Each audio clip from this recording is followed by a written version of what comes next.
हिमाचल की जनता के नायक सीएम साल 2020 में न केवल हिमाचल में छाए रहे बल्कि वर्ल्ड बैंक नीति आयोग की तारीफ, आउटलुक पत्रिका का चेंज मेकर अवार्ड, आज तक मीडिया ग्रुप के 4 बेस्ट मुख्यमंत्री की लिस्ट में नाम और हिंदुस्तान टाइम्स द्वारा जारी भारत की प्रभावशाली व्यक्तियों की लिस्ट में शामिल होकर सुक्खू ने पूरे हिमाचल का नाम देश भर में चर्चा में ला दिया है। एक ऐसा राजनेता जो कभी मंत्री भी नहीं रहा, उसने व्यवस्था परिवर्तन के अपने संकल्प के तहत मुख्यमंत्री काल के पहले ही साल में जिस राजनीतिक सूझबूझ और प्रशासनिक दक्षता से फैसले लिए हैं, वे राजनीतिक गलियारों में मिसाल बन गए। अपने 1 साल के कार्यकाल की शुरुआत में ही लाखों युवा कर्मचारियों को ओपीएस देकर सुक्खू ने जता दिया है कि उनके इरादों की राह में हिमाचल का खाली खजाना रौड़ा नहीं बनेगा। जब 5 साल में हिमाचल को अपने पैरों पर खड़ा करने के लिए वाटर सेस,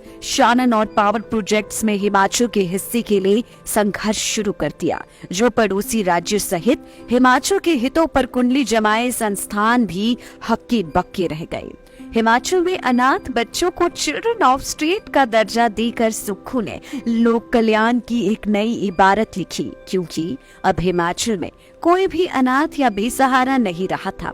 हिमाचल को नए संकल्पों के साथ आगे बढ़ा रहे सुक्खू की हिमाचल में आई भारी आपदा ने परीक्षा लेनी चाहिए, लेकिन आपदा में 75,000 पर्यटकों को सुरक्षित हिमाचल से वापस भेजने के बाद 1 हफ्ते के अंदर ही बिजली, पानी जैसी बुनियादी सुविधाएं बहाल कर सुक्खू ने अपनी नेतृत्व क्षमता को साबित कर दिया। गरीब जनता के दर्द और पीड़ा को समझते हुए सुक्खू ने वर्षों पुराने राहत मैनुअल बदल दिए और राहत राशि में कई गुना बढ़ोतरी कर त्रासदी के घाव पर मरहम लगाया। जब बच्चे अपनी गुल्लक से निकाल कर राहत कोष में दान देने लगे तो संवेदनशील दिल वाले मुख्यमंत्री ने अपनी पूरी जमा पूंजी के पूरे 51 लाख राहत कोष में दान कर दिए, जिसकी अब देश भर में मिसाल दी जाती है। सरकारी अमले पर अपनी कड़ी पकड़ से अफसरशाही को चुस्त दुरुस्त करना सीएम की बहुत बड़ी उपलब्धि मानी जाती है।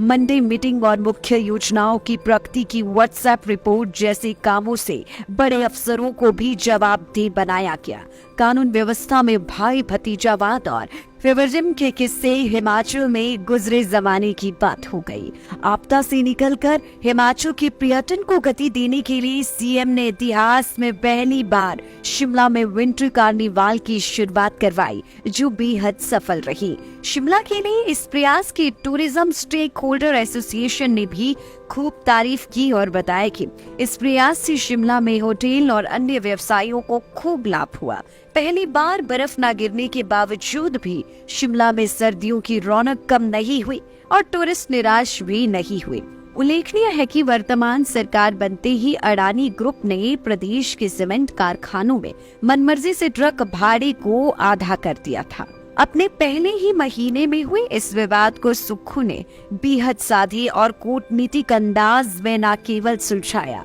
बल्कि अपनी नेगोशिएशन स्किल से ऑपरेटरों को उनकी उम्मीद से ज्यादा भाड़ा भी दिलवाना तय कराया। उसी तरह शिमला के पास सरकार की 5 सितारा प्रॉपर्टी वाइल्ड फ्लावर हॉल पर कब्जा जमाए देश के सबसे बड़े होटल ग्रुप ओबरॉय ग्रुप को भी सरकारी जमीन और संपत्ति छोड़ने का फरमान सुना दिया। जाहिर है कि सुक्खू ने पूंजीपतियों के आगे हिमाचल के हितों के लिए घुटने नहीं टेके, बल्कि बड़ी स्पष्टता और पारदर्शी तरीके से अपनी नीतियों को आगे बढ़ाया। कुल मिलाकर साल 2023 का साल पूरी तरह सीएम सुक्खू के नाम रहा और पहली बार के मुख्यमंत्री ने इस कार्यकाल में कई ऐसे फैसले लिए जो आने वाले कल के लिए हिमाचल की समृद्धि की नींव बनेंगे।